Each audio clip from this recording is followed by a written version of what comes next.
ketika figur seperti beliau mau bergabung kepada Yayasan Sepak Bola Indonesia. Ya. Lalu juga di sini saya perkenalkan Ketua Pengawas Yayasan, Bapak Chandra Hamzah, yang memang juga sudah sering membantu saya. Ini figur juga dari masyarakat yang jelas track recordnya kalau kita bicara bersih-bersih korupsi. Lalu juga ada Sekretaris Yayasan Pak Sus, ini beliau pernah membantu saya di BUMN dan beliau sekarang ingin berbakti juga rupanya di sepak bola, sama sepak bola juga rupanya. Dan tentu di sebelah saya Wakil Ketua PSSI Pak Zainul Ahmad. Tentu apa yang terjadi selama ini kadang-kadang tidak hanya di kehidupan kita sebagai masyarakat, tetapi di sepak bola pun ya mirip-mirip. Ya, di mana ketika kita punya kontribusi, ada hal yang baik, itu kita dipuji-puji. Tetapi pada saatnya kita sudah tidak mampu, bukan tidak mau, tidak mampu karena kondisi fisik, karena alasan lainnya, kita lupakan begitu saja. Pepatah menyatakan manis pahit. Inilah yang saya rasa kami di PSSI Keputusan Baru, kita ingin merubah persepsi bahwa menjadi pemain tim nasional habis ini selesai, ya selesai, terpuruk, terlupakan, bahkan untuk kesehatannya pun tidak terjamin, apalagi masa depan. Nah, inilah yang kenapa kami dari Yayasan ingin membuktikan PSSI hadir merawat membina. Dan disinilah fungsi yayasan yang dibentuk saat ini. Dua program yayasan yang akan dilakukan, satu kembali ke isu kesehatan. Kita akan membuat program-program bagaimana pasca mereka sudah tidak bermain, kesehatan terjaga. Yang kedua, tentu program penataan karir pada saat ataupun sesudah. Nah, tentu program ini juga seperti yang kemarin saya dengan Wakil Ketua Umum ketika kita studi banding dengan Jepang, ya sepak bola Jepang, JFA.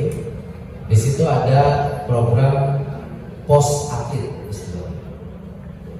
Nah, disinilah nanti kita punya program ketika U16, U17 kita paparkan ini loh rencana yayasan hadir kepada mereka setelah usianya 9. Atau mungkin para pemain yang jelas sudah tidak memperkuat tim nasional lagi, kita juga memaparkan ini loh career path atau keberlanjutan karir ke depan. Kemarin tim SEA Games yang masih prima belum pasca itu sudah juga diberikan oleh pemerintah, yaitu kesempatan untuk bekerja atau bergabung di ASN, di Polri, TNI termasuk Polri. Nah, ini juga kita akan menjadi bagian dari program kita. Bahkan juga tadi Pak Ketum pada saat rapat menambahkan, mungkin karena Denkes ya sekarang beda jas. Bagaimana juga pentingnya para pemain nasional ini mengerti berinvestasi. Karena kalau kita lihat data-data internasional, ya tidak hanya di Indonesia, banyak sekali para atlet, ya, profesional ataupun tim nasional sesudah tidak berkarir, mereka terpuruk kehidupan. Nah, ini juga kita ingin mendampingi mengenai investasi masa depan mereka, supaya mereka ada modal, ada ini. Jadi alhamdulillah saya mengucapkan terima kasih kepada tokoh masyarakat, tokoh anti korupsi Korupsi yang hadir hari ini. Dan tentu kembali yang saya sampaikan, yayasan adalah hanya salah satu alat. PSSI hadir, PSSI juga peduli untuk kebangkitan sepak bola Indonesia, terutama konteks buat yayasan kepada para pemain tim nasional, pahlawan bangsa yang hari ini banyak terlupakan. Terima kasih. Wassalamualaikum warahmatullahi wabarakatuh.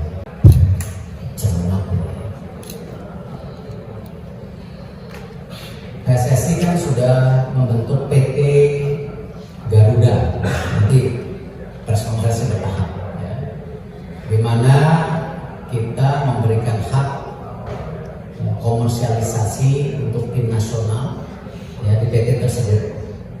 PT tersebut 95%-nya sahamnya dimiliki PSSI, bukan pengurus PSSI, ya, PSSI. 5%-nya itu dimiliki yayasan. Jadi seperti pertandingan melawan Argentina kemarin, melawan Palestina, ataupun toko Garuda, itu bagian kita mengkomersialisasi daripada aset tim nasional yang kita punya. Karena apa? Harus ada keberlanjutan tim nasional kita, baik U16, 17, pelatih dan lain-lain, itu semua perlu pendanaan.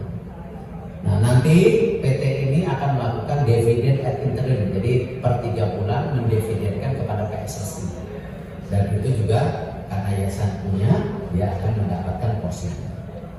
Tetapi tentu kita berharap, ya, yayasan ini mendapat juga bantuan donatur daripada tokoh masyarakat yang peduli sama sepak bola Indonesia, dan juga pihak-pihak dari swasta ataupun institusi lainnya yang ingin menjadi bagian tadi memperhatikan tim nasional Indonesia. Jadi seperti itu. Ya. Ya, tentu tugas 1 bulan pertama yang akan dilakukan yayasan, tadi Pak Taufikur Rahmatullah juga mengangkat, ini dari mulai tahun berapa.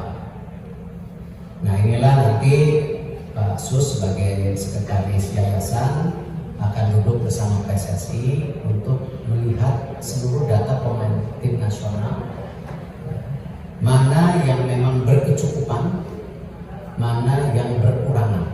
Ya, memang kondisi kurang. Itu yang kita prioritaskan.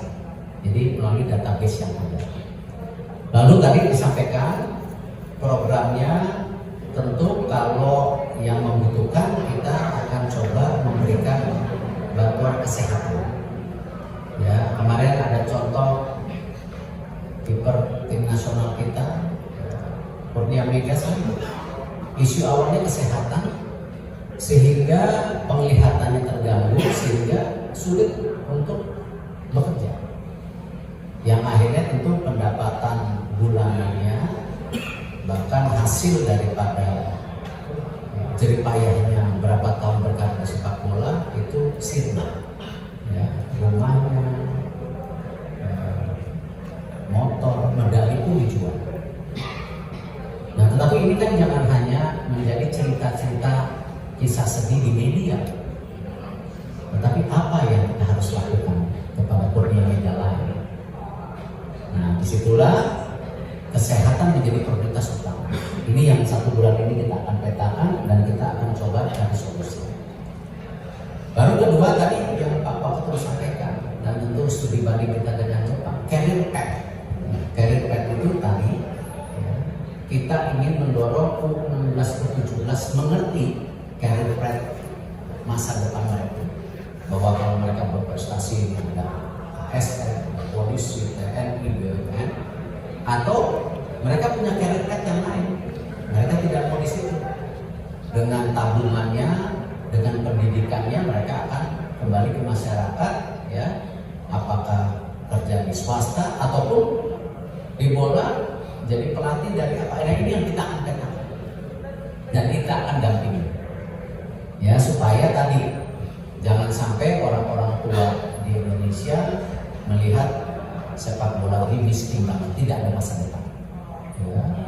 Padahal kita benar-benar ingin membangun namanya industri sepak bola Indonesia menjadi yang sehat, ya, sehingga juga para pemain bisa punya basis fondasi kehidupan. Nah, ini berusaha. Terima kasih. Pemain profesional, pemain klub ya itu tugasnya liga, tugasnya klub. Ya, kenapa kita meminta standarisasi klub yang bermain di liga pun yang jumlahnya sekarang hanya 7. Ya, saya targetkan tahun ini mesti 18. Ya. Kalau menjadi liga nomor 1 di Asia Tenggara, masa standarisasi klubnya yang lolos hanya 7. Harus 18-18-nya. Nah, disitulah komponen liga dan klub harus bertanggung jawab kepada pemain-pemain mereka juga mengenai asuransi dan lain-lain. Jangan hanya asik menggelontorkan ya uang sekedar hanya pertandingan. Hari ini effort dia juara, tetapi masa depan pemainnya tidak jelas. Bertanggung jawablah mereka. Kami di PSSI fokus pada tim nasional. Ya, tim nasional. Kita akan diskusi juga dengan asosiasi pemain, tetapi tentunya fokusnya tim nasional, tim nasional. Karena PSSI ya memang concern daripada ekosistem tim nasional yang baik pada saat berkarir, pada pasca sesudah tidak berkarir. Terima kasih. Mungkin. Terima kasih sudah menonton. Silakan subscribe, like, dan jangan lupa komen di bawah ya Bola Spotter.